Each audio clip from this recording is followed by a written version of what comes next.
அதுக்கப்புறம் திருநெல்வேலியில் இவர் வண்டி தான் ஜெயிச்சார் நயினார். நிறைய இடம் போயிடுச்சு, சங்கரன் கோயிலாம் கூட கைவிட்டு போயிடுச்சு, பாளையங்கோட்டை கேட்கவே வேணாம். திருநெல்வேலியில் 77, கிட்டத்தட்ட 78, நீலகிரி 78, இது எதுவுமே 80 டச் ஆகல. ஓகே, மிச்சம்லாம் 80 சர்வசாதாரணமாக தான். சென்னை தாண்டுதுங்க சர்வசாதாரணமாக. சென்னையில் 80% நம்ம கேள்விப்பட்டிருக்கோமா? சென்னை தான், அண்ணா நகர் தாண்டுது. நல்லா திமுக பர்ஃபார்ம் பண்ண ஏரியாவில் ஏன் போலிங் கூட வரல? திருச்செந்தூரில் ஏன் வாக்கு சதவீதம் அதிகரிக்கலை? அனிதா ராதாகிருஷ்ணனுக்கு செல்வாக்கு இல்லையா? சைதாப்பேட்டை மாசு செல்வாக்கு இல்லையா? மாசு செல்வாக்கு இல்லையா? ஏன் 75%, 76% நிற்கிது? குறிப்பாக ஆர்எஸ் பாரத் சொன்னதை கேட்டு சேர்த்து சொல்லிடுறேன். நேற்று என்ன பேட்டி கொடுத்துருக்காருன்னா 2024 அனலைஸ் பண்ணுறாரு. 2024 பேஸ் பண்ணி பார்க்கணும். அதுதான் விஷமத்தனம். இந்த 2024 லோக்சபா தேர்தல் அண்ணாக்கு கிடைக்காத வெற்றி, ஐயா கலைஞருக்கு கிடைக்காத வெற்றி இன்னைக்கு முதல்வர் ஸ்டாலினுக்கு கிடைக்கும். நீங்கள் பேசுகிறீங்க, அது பாசத்தின் வெளிப்பாடாக கூட வச்சுக்கலாம் ஒன்று. But tell me the logic. இன்னும் உடச்சே சொல்லிட்டுங்களா, போன வாட்டி ஸ்டாலின் வராரு, விடியல் தர போனாரு, பாட்டு ஹிட்டு. உண்மை சார், யதார்த்தத்தை பேசுகிறேன். இந்த வாட்டி அந்த பாட்டு ஹிட்டு. இந்த வாட்டி எந்த பாட்டு ஹிட்டு? உங்கள் விஜய் உயிர் என்ன வரும், அந்த பாட்டு தான் இந்த வாட்டி ஹிட்டு. திராவிட மண்ணை யார் வேணா தாங்கலாம், திமுக ஒண்டி தான் தாங்கணும்னு இல்லை. நாம் தமிழர் கட்சியும் தாங்கலாம், அஇஅதிமுகவும் தாங்கலாம். இல்லை தமிழ்நாட்டில் இருக்கிற பிஜேபிக்காரங்களை கோவப்பட்டு, ஐயா ஹிந்தி பேசின்னு நீங்கள் பாஜக அவங்க வளர்த்துக்கோங்க, தமிழ் பேசி நாங்கள் இங்கே பாஜக வளர்ந்துக்கிறோம், நாங்கள் தமிழ் மாநில காங்கிரஸ் மாதிரி தமிழ் மாநில பாஜக இருந்துக்கிறோம், கூட்டணி வச்சுக்கோன்னு கூட மாறலாம். இல்லை அந்த ஒரு நிலைப்பாடு எடுக்கலாம். மேபி ஒரு 120, 130 சீட்டு அவங்க கூட்டணியோடு வராங்க. இல்லை ஒரு தொங்கு சட்டமன்றம் வருதுன்னா அது வந்து யதார்த்தமாக நான் பார்க்குறேன். ஆனால் இவங்க சொல்கிறாங்க இல்லைங்களா, அதாவது 180 வரும் ஸ்வீப்பு, அதுக்கெல்லாம் வந்து அண்ணன் நாம் தமிழர் கட்சி அண்ணன் சீமான் சொல்லுவார்ல, வாய்ப்பில்லை ராஜா. எடப்பாடி பழனிசாமி திட்டிருக்கிறாரு, பிஜேபி லைட்டாக சும்மா அப்படியே மென்மையா மயிலெல்லாம் வருடி இருக்கு. இவங்களெல்லாம் வாசிக்கும் போது ட்ரம்ஸு, அது டிஎம்கே எடுக்கும்போது இந்த பாகுபலி படத்தில் காட்டுவாங்கல்ல, டம் டம் டம் அடிக்கிறாங்க. அதிமுக வந்து லைட்டாக தார டப்பு டப்புன்னு அடிச்சுக்கிறது. இப்படி பிஜேபி விமர்சனம் எப்படின்னா புல்லாங்குழல் எடுத்துக்கிறது, அப்படியே வச்சு மெல்லிமா அப்படியே வாசி சாமஜ வர கமானா அப்படியே ஈத்து பொறுமையாக அப்படியே வாசிக்கிறது. அதாவது அந்த வில்லை வந்து சரத்குமாருக்கு எதுவும் பண்ண முடியாதனால என்ன பண்ணுவார், அந்த குழந்தையோட அந்த பாயாசத்தில் வந்து ஊற்றி விட்டு குழந்தைகிட்ட. ஆமாம் ஆமாம் ஆமாம். அப்போ தான் அதில் வருவாங்க, என்ற பிள்ளைக்கு அந்த மனசு கிடையாதுடா, மறி கொழுந்து வாசம் வந்து போய் நான் கண்டுபிடிச்சேன்டா, எந்த குழந்தை பேர குழந்தைக்கு நீ தான் பண்ணியிருக்கோன்னு. அந்த காட்சி தான் எனக்கு ஞாபகம். இந்த தேர்தலில் அதிகப்படியான உழைப்பை காட்டினது அப்படின்னு பார்க்கும்போது ஃபஸ்ட்டு வந்து எடப்பாடி பழனிசாமி, இரண்டாவது நாம் தமிழர் கட்சி அண்ணன் சீமான்.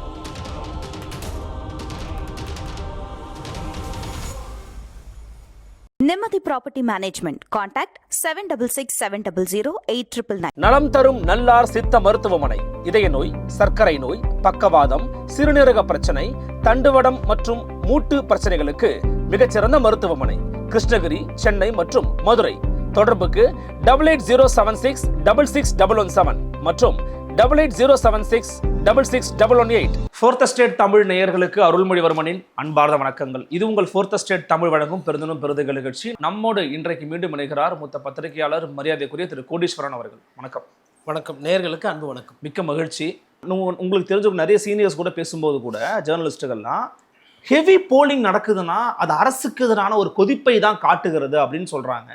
இன்னொரு செக்ஷன் நீங்க சொல்ற இந்த ஃபேக்ட்ஸா பேசுறாங்க, இல்லைங்க அது அப்படியும் புரிஞ்சுக்கலாம், பட் இந்த மாதிரியும் ஃபேக்ட்ஸ் இருக்குது, எஸ்ஏ நடந்ததுனால இப்படி நடந்திருக்கலாம் அப்படிங்கிறாங்க. உங்களை பொறுத்த வரைக்கும் ஹெவி போலிங் நடக்குது அப்படின்னா அது வந்து ஒரு அரசுக்கு எதிரான நம்ம புரிஞ்சுக்கலாமா சார்? போன முறை 73.5 வந்தது இல்லையா? ஆமா, அதுவே ஹெவி போலிங் தான். ஓகே, அதுவே ஆன்டி இன்கம்பன்ஸ் தான். ஆமா, 10 ஆண்டுகளா அதிமுக இருந்துச்சு. ஆமா, ஆட்சி மாற்றத்தை பார்த்தோம். 73.5 is a verdict against ADMK. ஆமா, அதிமுக ஆட்சி வீழ வேண்டும், வீட்டுக்கு போகணும்னு போட்டால் தான் அந்த 73.5. புரிஞ்சுங்களா? அதை விட இது கூட அந்த நம்பர் வந்தாலுமே அப்படியே 10% மட்டும்னா 83.5, இது 85, அதை விட 1.5% 2% கூட ரிஃப்ளெக்ட் ஆகுது. ஒரு சில கான்ஸ்டிட்யூன்சியில் 90 போயிருக்கு. அப்போ அதை எப்படி புரிஞ்சுக்கணும்? இப்போது இன்னொன்றுங்க, ஒரு சில மாவட்டம்லாம் நான் பார்க்குறேன். நீலகிரி 3 சட்டமன்ற தொகுதியில் 1 தான் அதிமுக ஜெயிச்சது. அதுவும் அதிமுக அங்கே ஏன் ஜெயிக்குதுன்னா கூடலூர், அதில் வந்து திராவிட மணின்னு சொல்லிட்டு பாரம்பரியமாக இருக்கிற ஒருத்தருக்கு சீட்டு கொடுக்கல. அங்கே பொன் ஜெயசீலன்னு நினைக்கிறேன், அவருக்கு கொடுக்குறாங்க. ஒரு வழக்கறிஞர், இளைஞர், அவர் நல்லா இளைஞரில் நல்லா ஃபீல்டு ஒர்க்கர். அதிமுகவில் ஜெயிக்கிறார். ஸோ கிட்டத்தட்ட நீலகிரி வந்து ஸ்வீப்பு தான் போன வாட்டி. காங்கிரஸ் ஜெயிக்குது, டிஎம்கே மூணு சட்டமன்றத்துக்கு மூணுத்துக்குமே நல்ல கணிசமான ஓட்டு. அதுக்கப்புறம் திருநெல்வேலியில் இவர் வண்டி தான் ஜெயிச்சார், நயினார். நிறைய இடம் போயிடுச்சு, சங்கரன் கோயிலாம் கூட கைவிட்டு போயிடுச்சு, பாளையங்கோட்டை கேட்கவே வேணாம். திருநெல்வேலியில் 77, கிட்டத்தட்ட 78, நீலகிரி 78. இது எதுவுமே 80 டச் ஆகல. ஓகே, மிச்சம்லாம் 80 சர்வசாதாரணமாக தான். சென்னை தாண்டுதுங்க சர்வசாதாரணமாக. சென்னையில் 80% நம்ம கேள்விப்பட்டிருக்கோமா? சென்னை தான், அண்ணா நகர் தாண்டுது பெரிய சதவீதத்தை. நீலகிரி மாவட்டம் தாண்டல, திருநெல்வேலி தாண்டல, ராமநாதபுரம் 4க்கு 4 வென்ற இடம். திமுகவோட கோட்டை 77. சிவகங்கை 4க்கு 3, வெறும் சிவகங்கை வண்டி தான் அதிமுக ஜெயிக்குது. மிச்சம் 3 மாங்குடி ஜெயிக்கிறாரு, மிச்சம் 2 திமுக ஜெயிக்கிறாங்க, காங்கிரஸில் 1. அது ஸ்வீப் பண்ண இடம் 76.61. கன்னியாகுமரி 6க்கு 4 காங்கிரஸ் திமுக கூட்டணி, 2-1 பிஜேபி, கன்னியாகுமரி தலவாய் சுந்தரம், அது வந்து காந்தி. அந்த இடத்துல 75 தான் % வருது. நல்லா திமுக பர்ஃபார்ம் பண்ண ஏரியாவில் ஏன் போலிங் கூட வரல? திருச்செந்தூரில் ஏன் வாக்கு சதவீதம் அதிகரிக்கலை? அனிதா ராதாகிருஷ்ணனுக்கு செல்வாக்கு இல்லையா? சைதாப்பேட்டை மாசு செல்வாக்கு இல்லையா? மாசு செல்வாக்கு இல்லையா? ஏன் 75%, 76% நிற்கிது? எங்கெல்லாம் நிறைய காசு போலியோ அங்கேயும் போலிங் ஆகல. ராயபுரம் அதிமுகவில் பெருசாக செலவு பண்ணல அப்படின்றாங்க. இப்போது ஏன் அங்கே போலிங் போலன்னு கேட்டது அது வருது. வேலைச்சேரியும் பெருசாக போலிங் இல்லை. போலிங் அதாவது இங்கெல்லாம் வந்து பணப்பட்டுவாடா, கட்சிக்காரங்களை குசிப்படுத்துறது நல்லாயிருக்கும். அந்த இடம்லாம் போலிங் நல்லா போயிருக்கு. கொஞ்சம் மிச்சம் பண்ணுவோம், டைட்டு பண்ணுவோம், எதுக்கு தேவையில்லாமல் செலவு அப்படின்னு நினச்சாங்கன்னா மக்களும் வந்து நீங்கள் பத்திரமா அங்கேயே இருங்கப்பா, நாங்கள் பத்திரமா வீட்டிலே இருந்துட்டாங்க. இந்த ஹெவி போலிங் பற்றி பேசும்போது என்ன சொல்கிறாங்கன்னா, 3ஆ உடையும் போது, அஃப்கோர்ஸ் நீங்கள் சொல்கிறதா நிறைய பேர் சொன்னாங்க, இப்படியே தான் பேசிக்கிட்டு இருக்காங்க. என்ன சொன்னாங்கன்னா, இந்த இடத்துல வந்து டிஎம்கே ஸ்வீப் அடிக்கவே வாய்ப்பு இருக்குது, மற்ற 3 இடத்துலையும் உடையும் போது ஸ்வீப் அடிச்சிடும் அப்படின்ற ஒரு கான்செப்ட் வைக்கிறாங்க. அந்த பர்ஸ்பெக்டிவ் நீங்கள் எப்படி பார்க்குறீங்க சார்? அதில் வந்து மினிமம் அண்ட் மேக்ஸிமம்னு வைக்கணும்னா, ஓகே, இப்போ அந்த கேள்விக்கு அதுதான் கேள்வி. அப்படின்னா ஒரு பத்திரிக்கையாளர்னா திமுக வரவே வராதுன்னு நான் வந்து சொல்ல முடியாது, நான் சொல்லவும் மாட்டேன். ஏன்னா நான் ஒரு பத்திரிக்கையாளர், நான் கட்சிக்காரனா கிடையாது. ஜட்ஜ் பண்ணி தான் நீங்கள் சொல்ல போறீங்க. நான் லாஜிக்கலாக தான் I have to interpret. As a journalist, DMK has every capacity to win. அவங்களுக்கு அந்த கட்டமைப்பு இருக்குது, அவங்களுக்கு ஒரு முதல்வர் வேட்பாளர் இருக்காரு, முதல்வர் ஸ்டாலினுக்குன்னு ஒரு பிராண்ட் இருக்குது. குறிப்பாக RS பாரதி சொன்னதை கேட்டு சேர்த்து சொல்லிடுறேன். நேற்று என்ன பேட்டி கொடுத்துருக்காருன்னா 2024 அனலைஸ் பண்ணுறாரு. 2024 பேஸ் பண்ணி பார்க்கும், அதுதான் விஷமத்தனம். இந்த 2024 லோக்சபா தேர்தல் இல்ல அதே போல ஆயிருக்குது. கான்ஸ்டிடியூன்சி வைஸ் நீங்க எம்எல்ஏ கான்ஸ்டிடியூன்சி நீங்க வந்து டிவைட் பண்ணீங்கன்னா நாங்க ஜெயிக்கிறோங்கிறாரு, 200 தொகுதிக்கு மேல ஜெயிக்கிறோங்கிறாரு அவர். அதாவது 2024னா பிஜேபி ஓட்டையும் அதிமுக ஓட்டும் சேர்த்தா 38%. அதை போட்டால் அவங்களுக்கு 88% வருதுன்னு, அவங்க 88 தொகுதி ஜெயிக்கிறோம். நாங்கள் போன வாட்டி லோக்சபாவில் நாங்கள் தேர்ந்தெடுத்ததை அதை நாங்கள் சட்டமன்றத்துக்கு கன்வெர்ட் பண்ணால் 88% நாங்கள் அதை ஜெயிக்கிறோன்னு சொல்லிட்டு மனோ அவர்கள் ஒரு அட்டவணையே வச்சிருக்கிறாரு. ஓகே, ராயபுரம் மனோ அதை கம்பேர் பண்ணது தவறுன்றீங்க. ஒவ்வொரு தேர்தலும் ஒவ்வொன்று. போன வாட்டி விஜயே இல்லையே லோக்சபா தேர்தலில். கரெக்ட், விஜய் ஃபேக்டரா இல்லையே. இப்போ விஜய் ஃபேக்டரா இல்லையா? உங்களுக்கு வசதியாக வேணும். அதாவதுங்க நம்மளுக்கு என்னன்னா, நமக்கு என்ன வேணுமோ அந்த ஆர்குமெண்ட்டை பண்ணதுக்கு நம்ம விரும்புகிறோம். நம்ம விருப்பத்தை திணிக்கிறதுக்கு தான் முயற்சி பண்ணுறோம். எனக்கு வந்து அந்த அளவுக்கு நான் இந்த சப்கான்ஷியஸ் மைண்டு இப்போ படிச்சிருக்கிறேன், ஓஷோ படிச்சிருக்கிறேன். நான் நினைக்கிறது தான் நினப்பு, நான் நினைக்கிறது தான் நடக்கும்ன்றதுலாம் கிடையவே கிடையாது. எது நடக்குமோ அதான் நடக்கும். கீதையின் சாரமே அதான். அது நன்றாகவே நடக்கும், நல்லாவே நடக்கும். நம்ம பேசுறதுனாலே நம்ம ஒரு கருத்து, நம்ம வந்து ஒரு விஷயத்தை டீகோட் பண்ண முயற்சி பண்ணுறோம். ஒரு விஷயத்தை வந்து இப்படி இருக்கலாம் அப்படின்னு சொல்கிறோம். இப்போ நீங்கள் கேட்ட அந்த கேள்வி, அப்போ திமுக வந்து ஒன்று அண்ணாக்கு கிடைக்காத வெற்றி, ஐயா கலைஞருக்கு கிடைக்காத வெற்றி இன்னைக்கு முதல்வர் ஸ்டாலினுக்கு கிடைக்கும் நீங்கள் பேசுகிறீங்க. அது பாசத்தின் வெளிப்பாடாக கூட வச்சுக்கலாம் ஒன்று. But tell me the logic. Where is the logic? Give me a logic. Anti incumbency இருக்கா இல்லையா ஃபஸ்ட்டு கேட்டால் இருக்குது. சரி, லைட்டாக இருக்கோ டைட்டாக இருக்கோ இருக்குது ஒன்று. போன வாட்டி வந்து ப்ரோ டிஎம்கே வேவ். ஏன்னா முதல்வர் ஸ்டாலின் அவர்கள் முதல்வராக வரணும் அப்படின்ற ஒரு ஆசை, ஒரு எதிர்பார்ப்பு நிறைய பேருக்கு இருந்துச்சு. இன்னும் உடச்சே சொல்லிட்டுங்களா, போன வாட்டி ஸ்டாலின் வராரு, விடியல் தர போனாரு, பாட்டு ஹிட்டு. உண்மை சார், யதார்த்தத்தை பேசுகிறேன். இந்த வாட்டி அந்த பாட்டு ஹிட்டு. இந்த வாட்டி எந்த பாட்டு ஹிட்டு? உங்கள் விஜய் உயிரென வரும், அந்த பாட்டு தான் இந்த வாட்டி ஹிட்டு. தேர்தல் வாக்குறுதி யாருது ஹிட்டு? போன வாட்டி திமுக அது ஹிட்டு, இந்த வாட்டி வந்து அதிமுக அது ஹிட்டு. 10,000 ரூபா பணம், ஃப்ரீ பஸ் எல்லாருக்கும், உங்களுக்கு வந்து ஃப்ரிட்ஜு தரேன், 2,000 ரூபா நாங்களும் தரோம், அழகான சேலை தரோம், அது தரோம் இது தரோம் எல்லாம் சொல்லியிருக்கிறாரு. இவங்க 2000 அறிவிச்ச பிறகு தான் ஸ்டாலின் 2000 அறிவிக்கிறாரு. புரியுதுங்களா? விஜய் சார் வந்து சிலிண்டர் 6 சிலிண்டர் தரேன்றாருல, சிலிண்டர் விற்கிற வேலைக்கு சிலிண்டர் தட்டுப்பாட்டுக்கு ஈரான் போருக்கு இவரால் எப்படி தர முடியும்? பிஜேபியோட இல்லை மத்திய அரசு நாளைக்கு காங்கிரஸ் வருதுன்னா காங்கிரஸ், அதாவது மத்திய அரசு, அது பிஜேபியோ காங்கிரஸோ இல்லை ஆம் ஆத்மியோ நாளைக்கு வருதுனாலும் அந்த மத்திய அரசோட உதவி இல்லாமல் உங்களால் 6 சிலிண்டர் 8 சிலிண்டர் தர முடியாது. உண்மைதான். எது என்னன்னே தெரியாமல் அவங்க சிலிண்டர் சொன்னாங்க, நானும் சிலிண்டர் விடுறேன். அவங்க கூட்டணியில் இருக்கிறான் ஒரு கட்சியோட, தேசிய கட்சியோட. அவங்க ஒருத்தர் காங்கிரஸ் கூட இருக்கா, ஒருத்தர் பாஜக கூட இருக்கிறார். அவங்க ஒரு நிலைப்பாடு எடுப்பாங்க. நீட்டு ஒழிப்புன்னு சொன்னதே காங்கிரஸ் ஆட்சி வரும்னு சொன்னது தான். அதான் அவங்க ரகசியமே. அதான் அவங்க ரகசியமே. ஆட்சி வரலன்னா ரகசியம்னா நாங்கள் தோற்று போயிட்டோம் அப்படின்னு சொல்ல முடியாது இல்லையா? நாங்கள் இந்த திராவிட மண்ணை நாங்கள் தான். திராவிட மண்ணை யார் வேணா தாங்கலாம். திமுக உண்டி தான் தாங்கணும்னு இல்லை. நாம் தமிழர் கட்சியும் தாங்கலாம், அஇஅதிமுகவும் தாங்கலாம். இல்லை தமிழ்நாட்டில் இருக்கிற பிஜேபிக்காரங்களை கோவப்பட்டு ஐயா ஹிந்தி பேசின்னு நீங்கள் பாஜக அவங்க வளர்த்துக்கோங்க, தமிழ் பேசி நாங்கள் இங்கே பாஜக வளர்ந்துக்கிறோம், நாங்கள் தமிழ் மாநில காங்கிரஸ் மாதிரி தமிழ் மாநில பாஜக இருந்துக்கிறோம், கூட்டணி வச்சுக்கோன்னு கூட மாறலாம். இல்லை அந்த ஒரு நிலைப்பாடு எடுக்கலாம். சைனாவில் சாப்பிட்ற அதே சிக்கன் ஃப்ரைட் ரைஸ் இங்கே குத்திங்கன்னா நிறைய பேர் நீச்சு வாசனை வந்து சாப்பிடாம ஓடி போயிடுவாங்க. உண்மை. அதனால இங்கே ஃப்ரைட் ரைஸ் மாதிரி மாற்றணும்ல. ஃப்ரைட் ரைஸ் பிடிக்கலன்னு சொல்ல முடியுமா? வெளிலேருந்து பார்க்கும் fried rice people we eat fried rice, Chinese people like that, I like this, இப்படிலாம் பேசலாம். அதை அந்த சைனாவில் போடுற அதே ஃப்ரைட் ரைஸ் இங்கே கொடுத்தா கஷ்டம். அப்போது நீங்கள் என்ன நினைக்கிறீங்க? அதே பிஜேபி அப்படியே எடுத்துகிட்டு வந்து இங்கே பண்ண அது ஆகாது. மதவாதத்துக்கு இங்கே வேலை இடம் கிடையாது.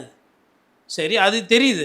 ஆனால் என்ன வேணால் பண்ணுவேன், மலையை கொள்ளையடிப்பேன், ஆற்று மண்ணில் திருடுவேன், கஞ்சா ஊரில் விற்கும், பொம்பளைங்களுக்கு பாதுகாப்பு எல்லாம் இருக்கும். ஆனால் பிஜேபி வந்துடக்கூடாதுன்னு நான் வந்து டிஎம்கேக்கு தான் ஓட்டு போட்டேன். அப்படியா எல்லாம் சொன்ன மாதிரி திருத்து நேற்று எதுனா உள்ளூர் பிரச்சனையே இல்லை. அப்போது அந்த கேள்வி திருப்பி நீங்கள் கேட்டது, அப்போது திமுக வரதுக்கு வாய்ப்பு இருக்குது. மேபி ஒரு 120 130 சீட்டு அவங்க திமுக கூட்டணியோடு வராங்க. இல்லை ஒரு தொங்கு சட்டமன்றம் வருதுன்னா அது வந்து யதார்த்தமாக நான் பார்க்குறேன். ஆனால் இவங்க சொல்கிறாங்க இல்லைங்களா, அதாவது 180 வரும் ஸ்வீப்பு, அதுக்கெல்லாம் வந்து அண்ணன் நாம் தமிழர் கட்சி அண்ணன் சீமான் அண்ணன் சொல்லுவார்ல, வாய்ப்பில்லை ராஜா, அவர் சொல்கிறது தான் எனக்கு ஞாபகம் வரும். ஏன்னா அது லாஜிக்கெலாம் இங்கே உதைக்குது. கனிமொழி அவர்களுக்கு நிறைய கேள்விகள் போன இடத்துலலாம், நிறைய இடம் பிரச்சனை, நிறைய அமைச்சர் போகும்போது எதிர்ப்பு இருந்துச்சு, நிறைய பூத்தில் ஓட்டே போடலை, இந்த பூத்துக்கு யாருமே ஓட்டு போடலை, இல்லை ரொம்ப கம்மியாக போட்டோம். என்னென்னா கோவம். போன வாட்டி அப்படி இருந்துச்சா? அப்போ இதெல்லாம் ரீடிங்ஸ் தானே. இதெல்லாம் எப்படி நீங்கள் கடந்து போகிறீங்க? மேல்மா பிரச்சனை அதிமுகவுக்கு அதிகமாக இருக்கா திமுகவுக்கு அதிகமாக இருக்கா? பரந்தூர் பிரச்சனை திமுகவுக்கு அதிகமாக இருக்கா அதிமுகவுக்கு அதிகமாக இருக்கா? லாக்அப் டெத்து யாருக்கு இருக்குது? திமுகவுக்கு. கள்ளச்சார பிரச்சனை திமுகவுக்கு. இதெல்லாம் ஃபேக்டர் கிடையாதா? சரி, விஜய் யார் அதிகமாக திட்டினாரு? திமுக. எடப்பாடி பழனிசாமி திட்டிருக்கிறாரு. பிஜேபி லைட்டாக சும்மா அப்படியே மென்மையா மயிலெல்லாம் வருடி இருக்கிறாரு. இவங்களெல்லாம் வாசிக்கும் போது ட்ரம்ஸு, அது டிஎம்கே எடுக்கும்போது இந்த பாகுபலி படத்தில் காட்டுவாங்கள்ல, டம் டம் டம் அடிக்கிறாங்க, அந்த மாதிரி எடுத்திருக்காரு. அதிமுக வந்து லைட்டாக தார டப்பு டப்புன்னு அடிச்சிக்கிறது, இப்படி இப்படி. பிஜேபி விமர்சனம் எப்படின்னா புல்லாங்குழல் எடுத்துக்கிறது, அப்படியே வச்சு மெல்லிமா அப்படியே வாசி சாமஜ வர கமானா அப்படியே ஈத்து பொறுமையாக அப்படியே வாசிக்கிறது. நான் மிச்சக்கத்தையை பற்றி பேசலை, இதுதான் அவங்க வாசிப்பு. ஆனால் நாங்கள் வந்து இதில் ரொம்ப முக்கியமான ஒரு விஷயம் என்னன்னா, எல்லாம் சேர்ந்தது தான் இந்த 85 விழுக்காடு. இது வந்து நீங்கள் கேட்டீங்க இந்த நீங்கள் எப்படி பார்க்குறீங்க அப்படின் போது, எனக்கு நம்ம வந்து ஏடிஎம்கேவும் 130 வாங்கலாம், அதுக்கு அதிகப்படியான சான்ஸ். டிஎம்கே வரலாம், ஒரு கம்மியான ஓட்டு பூந்துக்கிந்து வரலாம். ஆனால் திமுக மொதல் இடம், ரெண்டாவது தாவேகா, மூணாவது அதிமுகன்னு ஒரு சிலர் பேசிக்கிட்டு இருக்கிறாங்க. எனக்குமே நண்பர்கள்லாம் சொல்கிறாங்க. சில பேர்லாம் நான் பேர் சொல்ல விரும்புகிற சில பத்திரிகைகளை வந்து டிவிக்கே 130 கிராஸ் பண்ணிருச்சு. டிவிக்கே ஆமாம், இப்போ யார் வந்து மினிஸ்டருங்கிறதா டிஸ்கஷனில் ஓடிக்கிட்டு இருக்கு அப்படிங்கிறதெல்லாம் வந்து பேசுகிறாங்க. நல்லது தான், பேசட்டும். இப்போ நம்ம ஒரு கருத்து சொல்கிறோம்ல, நம்ம அது பிரகாரம் நிற்கிறோம், அவங்க அந்த கருத்து சொல்கிறாங்க. இதுதான் இப்போ அதாவது தேர்தல் முடித்தோம் ஜுரம் போயும் வந்து தொண்டையில் அந்த இது போலன்னுவாங்க, அது மாதிரி இந்த வாய் கசப்பு போல, அது மாதிரி தேர்தல் முடித்தா இதுக்கு காரணமும் விஜய் சார் தான். அது அவரோட விமர்சனம்லாம் இருந்தாலும் அதிகம் இந்த வாட்டி பேச போகிறாங்க, நண்பர்கள் சண்டை போடுறாங்க, குடும்பத்துக்குள்ளே சண்டை அவரால்.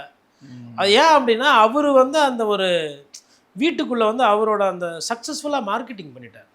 அவரால் அவரோட இயலாமை இருக்குல்ல, ஊர் ஊராக போய் ஓட்டு கேட்க முடியாத அந்த இயலாமை, அந்த உடல் சோர்வுலாம் இருக்கு இல்லைங்களா, அதை வந்து மறைப்பதற்காக அவர் என்ன பண்ணுறாருன்னா குழந்தைகளை கையில் எடுத்துட்டார். இந்த படத்துலலாம் கூட காட்டுவாங்க, பாப்பா நான் சொல்கிறத நீ செய். அந்த சின்ராஸ் படம் வரும், அதாவது அந்த வில்லன் வந்து சரத்குமாருக்கு எதுவும் பண்ண முடியாதனால என்ன பண்ணுவார், அந்த குழந்தையோட அந்த பாயாசத்தில் வந்து ஊற்றி விட்டு குழந்தைகிட்ட. அப்போ தான் அதில் வருவாங்க, என்ற பிள்ளைக்கு அந்த மனசு கிடையாதுடா, மறி கொழுந்து வாசம் வந்து போய் நான் கண்டுபிடிச்சேன்டா, எந்த குழந்தை பேர குழந்தைக்கு நீ தான் பண்ணியிருக்கோன்னு. அந்த காட்சி தான் எனக்கு ஞாபகம் வருது. குழந்தைங்கள குழந்தைய விடாமல் இந்த சேட்டெல்லாம் பண்ணியிருக்கிறாரு. மார்க்கெட்டிங் இல்லை, வெரி குட் மார்க்கெட்டிங். ஆனால் என்ன ஒரு வருத்தம்னா, நீங்கள் சொன்ன மாதிரி இப்போது சில பேர் பேசுகிறாங்க, யார் பேர் சொல்லலை, ஏதாவது அசம்பாத சம்பவங்கள் நடந்துருமோன்னு கொஞ்சம் பயமாக இருக்குன்றாங்க. ஆஃப்டர் ரிசல்ட்ஸ் வந்து ஏதாவது தப்பு நடந்துருமோன்னு சில பேர் பயப்படுறாங்க சில ரிசல்ட்ஸை பார்த்துட்டு. இல்லை அந்த மாதிரி உங்களுக்கு ஏதாவது பயம் இருக்கா? எனக்கு அதெல்லாம் கிடையாதுங்க. சரிங்க, கொஞ்சம் இல்லை சார், எல்லாம் நீங்கள் வந்து சின்ன பசங்களை வந்து தூண்டி விடுறது அப்படிங்கிறது வந்து, சில பசங்களாம் வீடியோ எடுத்து போடுறது, அழுகிறது, அப்பா அம்மாட்ட கெஞ்சுறது, மேபி ஃபியூச்சரில் ஏதாவது தப்பான ரிசல்ட் வந்துச்சு. ஏன்னா ரிசல்ட் என்னங்கிறது நம்மளால் ஓரளவு யூகிக்க முடியும் என்ன வரும் அப்படிங்கிறது. அப்போ தான் தப்பான முடிவு எடுத்துருவாங்களோன்னு சில பேர் பயப்படுறாங்க. இப்போ எப்படி தேர்வு முடிவுகளில் தப்பாக முடிவு வந்துச்சுன்னா சில குழந்தைகள் தவறாக முடிவு எடுக்கிறாங்க. அதை பற்றி பேச வேண்டாம். என்ன காரணம்னா, ஆல்ரெடி மனநிலை அழுத்தம் பாதிப்பாக இருக்கிறாங்க. நமக்கே இவ்வளோ அழுத்தம் கொடுக்குறாங்கன்னா அவங்க எவ்வளோ அழுத்தத்தில் இருப்பாங்க, ரொம்ப பயங்கரமான ப்ரெஷரில் இருப்பாங்க. கரெக்டாக புரியுதா? நம்மளையே வந்து வெறுப்பேற்றுறாங்க, ஓரளவுக்கு டிப்ரெஷன். வேற ஒரு செய்தியாளர்கிட்ட நேற்று நைட்டு பேசிக்கிட்டு இருந்தேன். அந்த தங்கச்சி வந்து ரைட்டாக அண்ணா நான் வந்து ரொம்ப மோசமாக பேசுகிறாங்கண்ணா அப்படின்னு கண்ணு கலங்குறாவ. என்னம்மா இதுக்கு என்னம்மா? இப்போ நம்மளுக்குள்ளே பேசிக்குவோம் இல்லையா? இப்போ நான் வந்து ஒரு சில மூத்த பத்திரிகையாளர் நான் மதிக்கிறவங்களை ஃபோன் பண்ணி எனக்கு ஒரு சில நேரத்தில் மனசங்கடம் இருந்தால் நான் இந்த மாதிரி பேசுவேன். நண்பர்கள்ட்ட சொல்லுவோம், இல்லைம்மா அப்போ இது மாதிரி இருக்குன்னு. ஒரு சில அதிகாரிகள் ஃப்ரெண்ட்ஸாக இருப்பாங்க, அவங்ககிட்ட இது மாதிரி சொல்லுவோம்.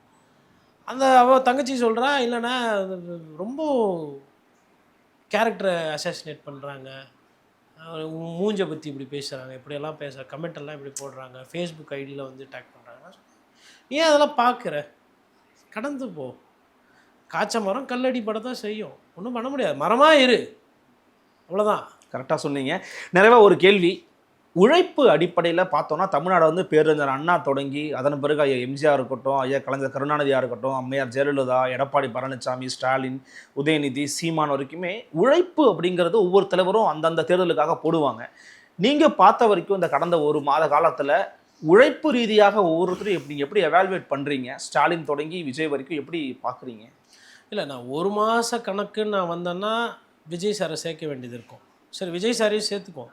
நான் வந்து ஒரு வருஷமே நான் எடுத்துக்குவேன். ஏன்னா நான் ஒரு வருஷமாக பார்த்துக்கிட்டு இருக்கேன், எழுதிட்டு. இப்போ முதல்வர் வந்து சிதம்பரம் போயிருந்தார் போன வருஷம், ஒரு நிகழ்ச்சி பெனிஃபிஷரி. அப்புறம் முதல்வர் வந்து கோயம்புத்தூர் போயிருந்தாங்க, அங்கே ஒரு நிகழ்ச்சி. அது அப்போ அதெல்லாம் நான் போய் பார்த்தேன். அதே மாதிரி இவர் எடப்பாடி பழனிசாமி அவர்களோட அந்த எழுச்சி பயணம்ல அந்த பயணம் எங்கெல்லாம் போகுது, ஒரு சில ஊர்லாம் நான் போய் பார்த்தேன். ஃபர்ஸ்ட் அவர் தான் ஆரம்பிச்சாங்க ஃபர்ஸ்ட்டு. அதுக்கப்புறம் நாம் தமிழர் கட்சி அண்ணன் சீமானோட அந்த பிரச்சாரங்களை போய் பார்க்கல. ஆனால் அவர் பிரச்சாரம் பண்ணிட்டு போன ஊர்களுக்கு மறுநாள் போயிருக்கேன். இயற்கை சாரம் தொடர்ச்சியான மாநாடுகள் போட்டார். அவர் எந்தெந்த இடம் போனாங்க, கன்னியாகுமரியில் அவர் என்ன பேசினார், என்ன சொல்லியிருக்கிறாரு, திருநெல்வேலியில் அவர் என்ன பேசினார், என்ன பேசியிருக்காரு, இயற்கை இந்த மேற்கு தொடர்ச்சி மலை பக்கத்தில் வந்து இயற்கை அதெல்லாம் வந்து ஒரு நாள் முன்னாடி, அதாவது அவர் போன மறுநாள் இல்லை ஒரு 2 நாள் கழிச்சு இம்பாக்ட் எப்படி இருக்குன்னு அந்த மாதிரி போய் பார்த்தேன். நான் விஜய் அவர்களது நான் கரூரில் நானே லைவாக பார்த்தேன். அதுக்கு முன்னாடியே நான் ஒரு மாநாடுக்கு போனேன். கரூர் சம்பவத்தை நேருக்கு பார்த்ததுக்கு பிறகு நான் போகல. ஏன்னா அது டேஞ்சர் இருக்குது நமக்கு. என்னன்னா யாருக்கு என்ன வேணா ஆகும், ஆனால் அந்த கூட்டம் அப்படி இருக்குது. அதனால் அவரது வந்து எப்படின்னா முடிஞ்சதுக்கப்புறம் மறுநாள் போய் பார்க்குறது அவருதுமே. இப்போ முதலமைச்சராக இருந்தவங்கள்த நேரில் பார்க்குறது, மற்றவர்களது வந்து ஆஃப்டர் பார்க்குறது. இப்போ இதெல்லாம் பார்த்த உடனே இந்த தேர்தலில் அதிகப்படியான உழைப்பை காட்டினது அப்படின்னு பார்க்கும்போது ஃபஸ்ட்டு வந்து எடப்பாடி பழனிசாமி, இரண்டாவது நாம் தமிழர் கட்சி அண்ணன் சீமான். ஒரு யாட்ஸ்டிக் அதிகமான கிலோமீட்டர் சுற்றுனது அப்படின்னும் போது கிட்டத்தட்ட எடப்பாடி பழனிசாமி. ரெண்டாவது வந்து அண்ணன் சீமான். அதிகப்படியான மக்கள் பிரச்சனையை, ஊர் பிரச்சனையை அங்கேயே போய் பேசினது, அதிக நேரம் செலவிட்டது அப்படின்னு பார்த்தா நாம் தமிழர் கட்சி அண்ணன் சீமான், அவர் தான் முதலிடம். ரெண்டாவது வந்து இபிஎஸ். அதிகப்படியான திட்டங்கள் சார்ந்து ஒரு திட்டத்தை கொண்டு போய் கொடுத்து அந்த ஊரில் பயன்கள் அதிகமாக வந்து அப்படி உழைச்சதுன்னா இடம் முதல்வர் ஸ்டாலின் அவர்கள். ரெண்டாவது இடம் வந்து அந்த அந்த அந்த கொள்கை விளக்கங்கள் அந்த விஷயத்தில் ஸ்கோர் பண்ணது வந்து சீமான் அவர்கள். அதிகப்படியான கூட்டத்தை ஒரு இடத்துல சேர்த்தது, அதிகப்படியான மாஸ் காட்டினது, மிரட்ட வைக்கிறது அப்படின்னா அந்த இடத்துல வந்து முதல்ல வந்து விஜய் அவர்கள் அப்படின்ற மாதிரி நம்ம எடுத்துக்கலாம். அப்போ உழைப்பு மக்கள்கிட்ட அதிகமாக சந்தித்தது, மக்கள் பிரச்சனையை பேசினதுன்னா அந்த ஜோனில் வந்து அதிமுகவும் நாம் தமிழர் கட்சியும் தான் இருக்காங்க என்னோட பார்வையில். ரொம்ப விளக்கமாக ஆழமாக எளிமையாக இந்த தேர்தல் நாளுக்கு பிறகான உங்களுடைய அலசல்கள் வந்து கொடுத்துருக்கீங்க. தேர்தல் தேதிக்காக நம்ம வந்து காத்துட்ருக்கிறோம், முடிவு தேதிக்காக காத்துக்கிட்டு இருக்கிறோம். தமிழ்நாட்டினுடைய அடுத்த 5 ஆண்டு காலம் எப்படி இருக்க போகுது அப்படிங்கிறத பொறுத்து இருந்தால் பார்க்கலாம். இன்னும் விஷயங்கள் ஒன்றை கேட்டு கற்றுக்கொள்ள தயாராக இருக்கிறோம். மிக்க நன்றி. நன்றி. இன்னும் சந்திக்கலாம். வணக்கம்.